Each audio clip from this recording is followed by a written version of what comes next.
चलिए स्टार्ट करते हैं। अब पहचान हम लोग करेंगे एडजेक्टिव की, ठीक है। कैसे हम एडजेक्टिव की पहचान करें उस पे बहस करेंगे और उन्हीं पे बातें करेंगे, ठीक है। आइए तरीका देखते हैं एडजेक्टिव फाइंड करने का, ठीक है। अब स्क्रीन पे आते हैं एडजेक्टिव फाइंड करने के लिए और कौन कौन से सफिक्स के द्वारा हम एडजेक्टिव पहचान पाएंगे उन्हीं पे बातें होंगी, ठीक है। कौन कौन से सफिक्स अगर हमें मिल जाए, अगर हमें FUL दिख जाता है, ठीक है, फुल, ये भी हमें एडजेक्टिव को दिखाता है। अगर हमारे सामने एबल लिखा हो, ठीक है, एबल ये वाला लिखा हो या फिर IBEL वाला लिखा हो, ठीक है, अगर ये वाला भी लिखा तब भी वो भी एडजेक्टिव को डिनोट करेगा। अगर आपके सामने OUS लिखा हुआ है ये भी एडजेक्टिव को बताएगा। अगर IC लिखा हुआ है ये भी एडजेक्टिव को बताएगा, ठीक है। और कौन से वर्ड्स हैं, अगर आपके सामने लेस लिखा हो, याद रखिए नेस नहीं लेस, ठीक है, नेस नाउन में था, लेस किस में है, एडजेक्टिव में। लेस लिखा हो, अगर आपके सामने IVE लिखा हो, ठीक है, ये भी क्या है, एक तरीके का एडजेक्टिव है। अगर आपके सामने फिर देखिए EN लिखा हो, ये भी आपको एडजेक्टिव मिलेगा। अगर आपके पास ESE मिले ये भी एडजेक्टिव मिलेगा। कभी आपको IC मिले ये भी एडजेक्टिव मिलेगा, ठीक है, ये भी एडजेक्टिव की पहचान है। और एक और लास्ट का है वो देख लीजिए, इससे भी आप एडजेक्टिव की ही पहचान करेंगे। तो दोस्तों आपको कई चीज़ें दिख गई होंगी। ये जितनी वर्ड्स मैंने यहाँ पे बताए हैं इतने वर्ड्स को देखते हैं। अगर आपको इतने वर्ड्स मिल जा रहे हैं, ठीक है, यहाँ पे जो मैंने वर्ड्स बताए ना, अगर इतने वर्ड्स आपको दिख रहे हैं लास्ट में सफिक्स के रूप में, ठीक है, तो ये सब क्या हैं, ये सब एक तरीके के एडजेक्टिव हैं। आइए इनको एग्जाम्पल्स में देखते हैं ताकि आपको क्लियर हो पाए, ठीक है।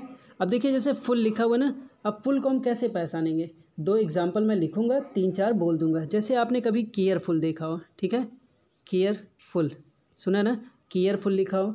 कभी आपके पास हार्मफुल लिखा हो, ठीक है, हार्मफुल लिखा हो, तो ये सब क्या है, ये सब एक तरीके के एडजेक्टिव हैं।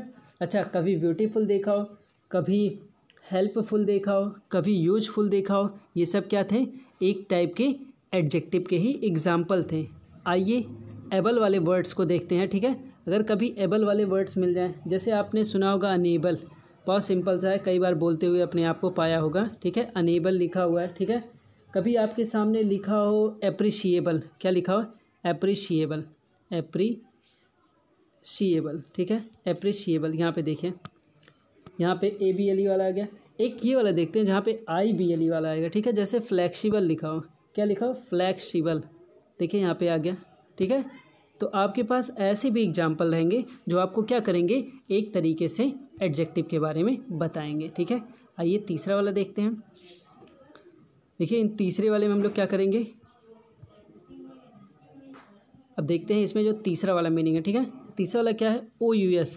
अगर आपके सामने ये OUS मिला जाए तो क्या करेंगे, हम लोग खोजेंगे क्या, एडजेक्टिव। समझ क्या पाएंगे, एडजेक्टिव। जैसे आपके सामने कभी फेमस लिखा हो, बहुत सिंपल सा एग्जांपल है ना, फेमस, समझ पा रहे होंगे आप। एग्जांपल मैं बहुत इजी रखता हूँ ताकि आपको समझ में आए, ठीक है। फेमस लिखा हो, कभी आपके सामने नर्वस लिखा हो, सुना है ना, नर्वस, नर्वस कभी लिखा हो, तो ये भी क्या रहेगा, एक तरीके का आपका एडजेक्टिव रहेगा। ऐसे ही कभी आपके सामने कॉन्टिन्यूअस लिखा हो, इनॉर्मस लिखा हो, तो ये सब क्या है, ये सब एक टाइप के एडजेक्टिव के आपके एग्जाम्पल हैं, ठीक है। जैसे आप क्लियर कर पाएँ ये एडजेक्टिव है, ठीक है। अब जैसे IC वर्ड कहीं पे लिखा रहेगा तो वो क्या मानेंगे हम लोग, एडजेक्टिव मानेंगे। जैसे आपने कभी रियलिस्टिक बोला हो, ठीक है, क्या बोला हो, रियलिस्टिक, ठीक है, रियलिस्टिक, यहाँ मिल गया ना, IC रियलिस्टिक मिल गया। कभी आपने हॉरिफिक बोला हो, ठीक है, हॉरिफिक, कभी आपने हॉरिफिक बोला हो तो ये भी क्या है, एक तरीके का एडजेक्टिव है। कभी ब्यूटीफिक बोला हो वो भी एडजेक्टिव है, ठीक है। क्लियर कर पा रहे होंगे आप। ये बहुत ही अच्छी चीज़ होती है, जब आप ध्यान दें तो आपको क्लियर हो जाए कि एडजेक्टिव है कि क्या है। कोई आपसे फटाक से पूछे आप उसका जवाब दे देंगे, ठीक है। लेस वाला जैसे केयरलेस कभी लिखा मिल जाए, ठीक है, क्या मिल जाए, केयरलेस, ये क्या है, एक टाइप का एडजेक्टिव है, ठीक है। होमलेस अगर मिल जाए, ठीक है, होमलेस मिल जाए तो ये भी क्या है, एडजेक्टिव है, ठीक है। ऐसे ही कभी होपलेस मिल जाए, ठीक है, क्या मिल जाए, होपलेस, तो ये भी क्या है, एडजेक्टिव है। क्लियर कर पा रहे हैं, ऐसे और भी देख लेते हैं। ये क्या है, एक तरीके का एडजेक्टिव है, ठीक है। अब देखते हैं कौन सा वर्ड है हम लोगों के पास। अगर हमारे पास IVE मिल जाता है, ठीक है, IVE, जैसे हम लोग बोलते हैं ना नेगेटिव, बोलते हैं ना नेगेटिव बोलते हैं, पॉजिटिव बोलते हैं, तो ये इसमें क्या आता है, IVE आता है। ऐसे हम लोग एक्टिव बोलते हैं ना, एक्टिव, उसी में आ गया है, एक्टिव बोलते हैं, पैसिव बोलते हैं। क्लियर कर पा रहे हैं, इन्वेंटिव बोलते हैं, इन्वेंटिव भी एक मीनिंग देखिए, इन्वेंटिव, इन्वेंटिव मिल गया ना। IV ये सब क्या होते हैं अपने आप में, ये सब होते हैं अपने आप में एडजेक्टिव, ठीक है। इनको भी देख लेते हैं, और भी कौन से वर्ड्स हैं उनको देख लेते हैं हम लोग। अब हमारे पास अगर EN लिखा मिल जाए, ठीक है, ये क्या होता है, ये भी हमारा एडजेक्टिव होता है। जैसे हमें गोल्डन लिखा मिल जाए, ठीक है, गोल्डन, तो EN आएगा, गोल्डन हो जाएगा।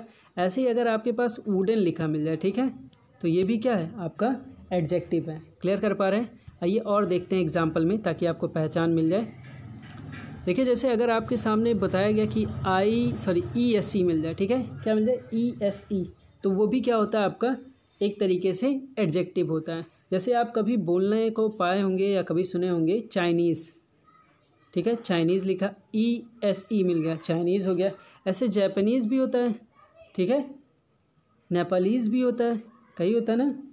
तो ESE जिसमें मिल जाएगा वो क्या रहेगा, वो भी क्या रहेगा, एक तरीके का एडजेक्टिव रहेगा, ठीक है। आइए, एडजेक्टिव को हम लोगों ने फाइंड करना सीख लिया है काफ़ी हद तक। अब हम लोग लास्ट के कुछ मीनिंग्स पे हैं। जैसे IC मिले, ठीक है, IC से पता कर देंगे कि ये क्या है, ये है एडजेक्टिव, ठीक है। जैसे क्लासिक लिखा रहता है, ठीक है, क्या लिखा रहता है, क्लासिक, ठीक है, क्लासिक हो गया, एडजेक्टिव हो गया। अगर यही AL जोड़ देंगे वो भी एडजेक्टिव है, क्लासिकल, एडजेक्टिव हो गया ना, ठीक। ऐसे ही देखिए पोएटिक, ठीक है, पोएटिक, पोएटिक आ गया, IC, ये सब क्या हो गया, ये भी एक एडजेक्टिव का ही पहचान है, ठीक है। आई होप आप क्लियर कर पा रहे होंगे। ये जानते हैं जब इस चीज़ की जानकारी होती है तो काफ़ी अच्छा लगता है। कोई भी आपसे कुछ पूछता है फटाक से उसका आंसर, जैसे क्लाउड लिखा ना, क्लाउड लिखा है तो इसमें Y जोड़ दे, क्लाउडी, ये भी क्या हो गया, एडजेक्टिव हो गया। जैसे रैन लिखा हुआ ना, रैन लिखा है, Y जोड़ दिया, रैनी हो गया, ये भी क्या है, एडजेक्टिव है। जैसे अगर विंड लिखा है ना, इसमें Y जोड़ दिया, विंडी हो गया, ठीक। तो ये पहचानने का एक तरीके था, क्या चीज़ का, एडजेक्टिव पहचानने का, ठीक है। आई होप आपको ये बात समझ में आया हो, काफ़ी इंपॉर्टेंट लगेगा आपके एग्ज़ाम के लिए, काफ़ी इंपॉर्टेंट है। पता है कहाँ काम आता है, जब आप एडजेक्टिव एडवर्ब के क्वेश्चन लगाते हैं ना, तो जो मैंने नाउन का बताया, देखिए वर्ब की बहुत ज़्यादा प्रॉब्लम नहीं आपको पूछी जाएगी, लेकिन क्या पूछी जाएगी वो मैं आपको बताता हूँ। काफ़ी अच्छा जो आपके पेपर के लिए मोस्ट इंपॉर्टेंट रहता है उस बात को। कभी आपका एडवर्ब और एडजेक्टिव बेस्ड क्वेश्चन बचता है तो वहाँ पे आपको एडवर्ब और एडजेक्टिव, ठीक है, इनकी पहचान होनी ज़रूरी है, ताकि आप क्लियर कर पाएँ कौन सा एडवर्ब कौन सा एडजेक्टिव। और वहीं आपको पहचान की ज़रूरत होती है नाउन की। तो जब आप इन बातों को समझ पाते हैं तो आपका क्वेश्चन सही हो पाता है, बहुत ही अच्छा क्वेश्चन पूछा जाता है जब बनाया जाता है। मैंने जो प्रैक्टिस करवाया उनमें कई क्वेश्चनों का ऐसा रोल था। अभी जब हम लोग कल अगला टॉपिक एडवर्ब पढ़ेंगे ना, तो आपको बहुत अच्छा समझ में आएगा कि कौन सा नाउन है, कौन सा क्या है, ठीक है। तो इस वीडियो में हम लोगों ने एडजेक्टिव को फाइंड करने का तरीका देख लिया। ओके।